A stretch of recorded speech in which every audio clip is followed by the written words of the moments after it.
नमस्कार दोस्तों, स्वागत है आप सभी का हमारे एक नए वीडियो में। दोस्तों, आज के इस वीडियो में हम बात करेंगे यंत्र इंडिया लिमिटेड की न्यू रिक्रूटमेंट नोटिफिकेशन के बारे में। आप इसमें ऑनलाइन आवेदन कैसे कर सकते हो।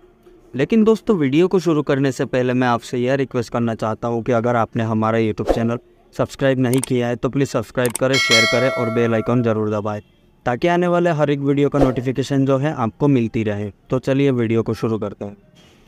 जैसे कि दोस्तों आप सभी को मालूम ही है कि यंत्र इंडिया लिमिटेड की न्यू रिक्रूटमेंट नोटिफिकेशन जो कि अप्रेंटिसशिप पोस्ट के लिए निकाली गई है, इसका पूरा प्रोसेस मैं आपको स्टेप बाय स्टेप इस वीडियो में बताने वाला हूँ। यहाँ पर दोस्तों जो टोटल नंबर ऑफ वैकेंसी है वो 3883 है। इसमें 2498 ITI की और 1385 नॉन ITI के लिए वैकेंसी निकाली गई है। 22 अक्टूबर से 21 नवंबर तक आप इसमें आवेदन कर सकते हैं और इसकी एज क्राइटेरिया 14 से 18 साल रखी गई है। इसमें दोस्तों नॉन ITI के लिए 10th क्लास पास होना ज़रूरी है, वो भी दोस्तों 50% मार्क्स के साथ। और ITI के लिए आपके पास रिलेवेंट ट्रेड में आपका NCVT या फिर SCVT का सर्टिफिकेट होना ज़रूरी है, तो ही आप इसमें आवेदन कर सकते हैं। इसमें आवेदन करने के लिए आपको इसके ऑफिशियल जो पोर्टल है आपको उस पर आ जाना होगा। यहाँ पर दोस्तों आपके सामने बहुत सारे इंस्ट्रक्शंस दिए गए हैं। जैसे ही आप और नीचे की ओर आओगे तो आपको यहाँ पर रजिस्ट्रेशन का भी पूरा प्रोसेस आपको दिखाया गया है। यहाँ पर आपको रजिस्ट्रेशन करने के लिए आपको न्यू रजिस्ट्रेशन के ऑप्शन पर क्लिक कर देना होगा। उसके बाद आपके सामने यहाँ पर कुछ ऐसा इंटरफेस ओपन हो जाएगा। यहाँ पर आपको आपकी कुछ बेसिक जानकारी जो है उसे फिल करना है। सबसे पहले आपको यहाँ पर आपका जो नाम है उसे फिल कर देना है। याद रखें दोस्तों, ये जो डेटा है ये आपके मैट्रिकुलेशन यानी कि 10वीं के मार्कशीट के अनुसार आपको फिल करना है। उसके बाद आपको यहाँ पर फादर नेम फिल कर देना है और उसके बाद आप अपने मदर का नाम जो है उसे यहाँ पर फिल कर दोगे।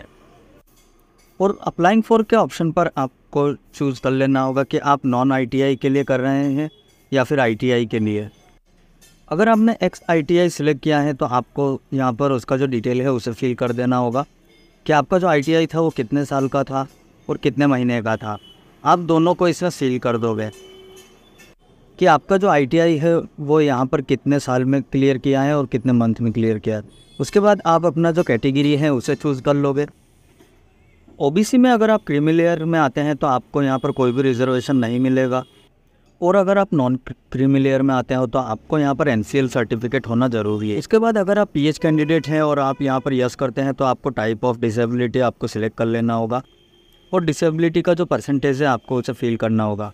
और अगर आप PH कैंडिडेट नहीं है तो आपको नो पर क्लिक कर देना होगा। उसके बाद आपको डेट, मंथ एंड ईयर को आपको फिल कर देना होगा आपके डेट ऑफ बर्थ का।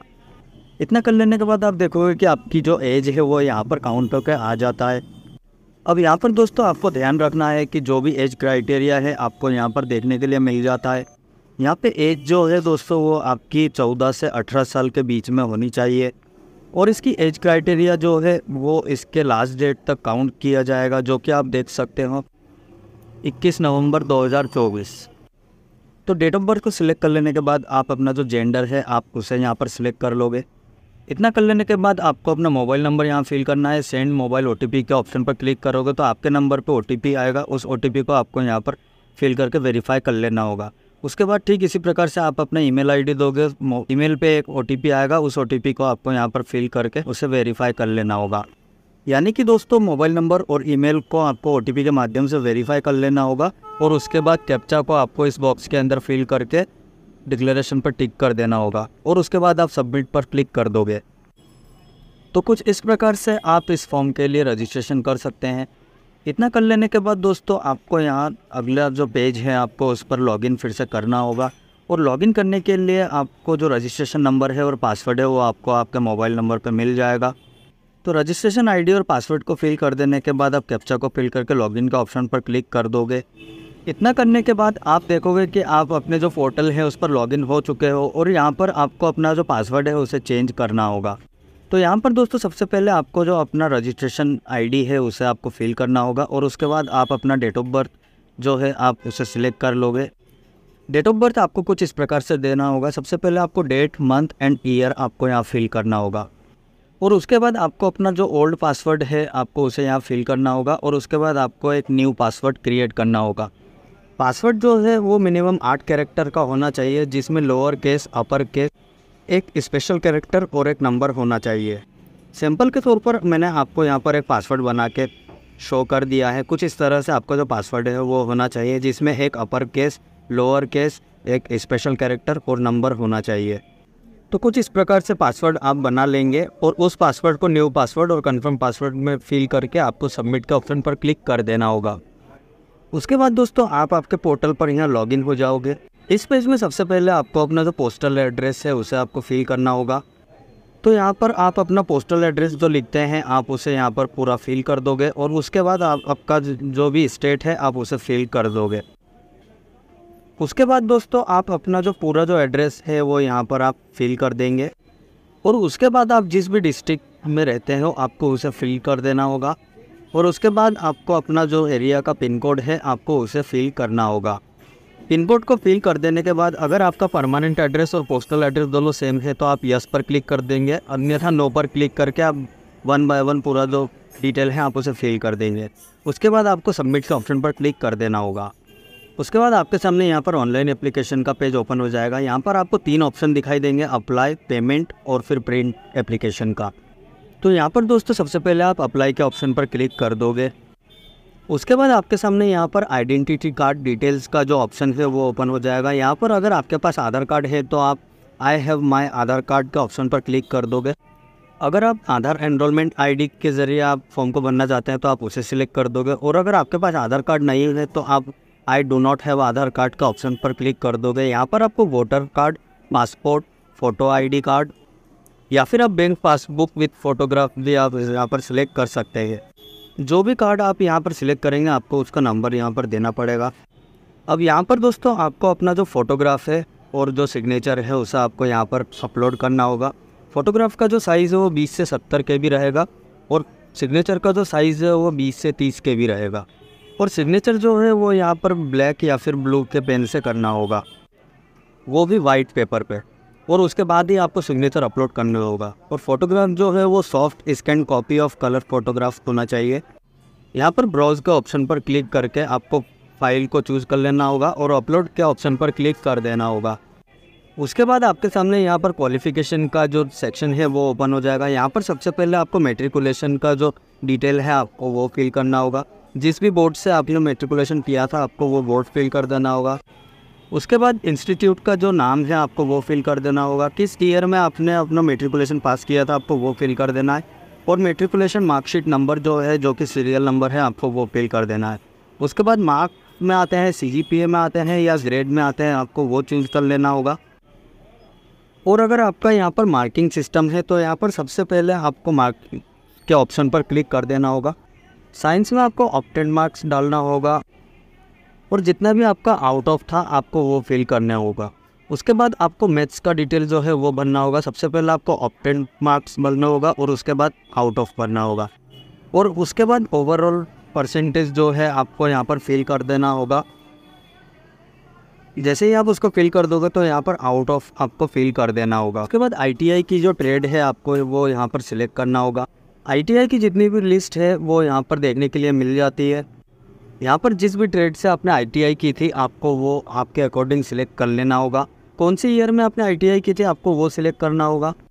उसके बाद आपको आपका जो सर्टिफिकेट नंबर है ITI का आपको वो फिल कर देना होगा और उसके बाद इशूइंग अथॉरिटी का जो नाम है आपको वो यहाँ पर फिल करना होगा। जिस भी इंस्टीट्यूट से आपने ITI किया है आपको वो यहाँ पर फिल करना होगा और उसके बाद मार्क्स ऑप्टेन के ऑप्शन पर ओवरऑल अपने ITI में जितने भी नंबर आपको मिले हैं आपको वो यहाँ पर फिल करना होगा। इतना कर लेने के बाद आप आपका जो मैक्सिमम मार्क है जो आउट ऑफ है आपको वो फिल करना होगा। तो आप देखोगे कि आपका जो परसेंटेज है वो यहाँ पर ऑटो फिल होकर आ जाएगा। इतना कर लेने के बाद आप यहाँ पर सेव एंड कंटिन्यू के ऑप्शन पर क्लिक कर दोगे। उसके बाद प्रेफरेंस का जो सेक्शन है वो ओपन हो जाता। यहाँ पर जो भी ट्रेड आपके लिए आई है आपको वो सिलेक्ट कर लेना होगा। उसके बाद यहाँ पे मल्टीपल फैक्ट्री का ऑप्शन जो है वो ओपन हो जाते हैं। आपके अकॉर्डिंग आप जिस भी फैक्ट्री को चूज़ करना चाहते हैं आप उसे चूज़ कर लोगे और सेव एंड कंटिन्यू के ऑप्शन पर क्लिक कर दोगे।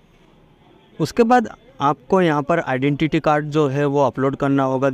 जिस भी आइडेंटिटी कार्ड का नंबर आपने दिया है वो आप अपलोड कर दोगे और ये JPG फॉर्मेट में आपको अपलोड करना है 100 से लेकर 200 KB के बीच में। उसके बाद SSC का मार्कशीट जो है आप यहाँ पर अपलोड कर दोगे। उसके बाद आपका जो ITI का जो जितने भी मार्कशीट है वो सारे कंबाइन करके आपको यहाँ पर अपलोड करना है। उसके बाद आपको ITI ट्रेड का जो सर्टिफिकेट है उसे आपको यहाँ पर अपलोड करना है और फिर सबसे नीचे आपको अपना कास्ट सर्टिफिकेट को अपलोड कर देना है। इस फॉर्म में आपने जितनी भी जानकारी दी है उस जानकारी का जो आपका डॉक्यूमेंट है वो यहाँ पर अपलोड करना होता है। तो ये सारे जो डॉक्यूमेंट है ये आपको JPG या फिर PDF में आपको अपलोड करना है। ब्राउज पर क्लिक करके जैसे ही आप अपलोड करोगे तो आपका जो फाइल है वो यहाँ पर अपलोड हो जाएगी। तो 1 बाय 1 आप सारे डॉक्यूमेंट्स को यहाँ पर अपलोड करोगे और जैसे ही आप नीचे की ओर आओगे तो आपको यहाँ पर डिक्लेरेशन पर टिक कर देना होगा और उसके बाद आप फाइनल सबमिट का ऑप्शन पर क्लिक कर दोगे। उसके बाद देखोगे आपका जो अप्लाई का ऑप्शन है वो कंप्लीट हो गया है और नेक्स्ट जो ऑप्शन है वो पेमेंट का है। जैसे ही आप पेमेंट करोगे तो आप देखोगे कि दोनों जो ऑप्शन है वो ग्रीन हो गए हैं और उसके बाद आप प्रिंट एप्लीकेशन पर क्लिक कर दोगे। तो यहाँ पर जैसे ही आप पेमेंट का ऑप्शन पर क्लिक करोगे तो आपके सामने यहाँ पर अगला जो पेज है कुछ ऐसा ओपन हो जाएगा। जो भी आपका पेमेंट यहाँ पर लगने वाला है वो यहाँ पर शो हो जाएगा और उसके बाद आप डिक्लेयर के ऑप्शन पर क्लिक कर दोगे और क्लिक टू प्रोसीड के ऑप्शन पर क्लिक कर दोगे। उसके बाद दोस्तों यहाँ पर आपके सामने मल्टीपल ऑप्शंस आ जाते हैं पेमेंट करने का। आप जिस भी ऑप्शंस के माध्यम से आप पेमेंट करना चाहते हैं आप उसे सिलेक्ट कर दोगे और पे नाउ के ऑप्शन पर क्लिक कर दोगे। पेमेंट जैसे ही आपका कंप्लीट हो जाता है तो उसके बाद आप अपना जो फाइनल प्रिंट आउट है उसे आप निकाल कर रख सकते हैं। तो यहाँ पर दोस्तों मैंने आपको पूरा जो स्टेप बाय स्टेप प्रोसेस है मैंने आपको बता दिया है। आशा है कि दोस्तों आपको मेरा ये वीडियो पसंद आए, तो अगर पसंद आए तो प्लीज़ लाइक करें, शेयर करें, सब्सक्राइब करें।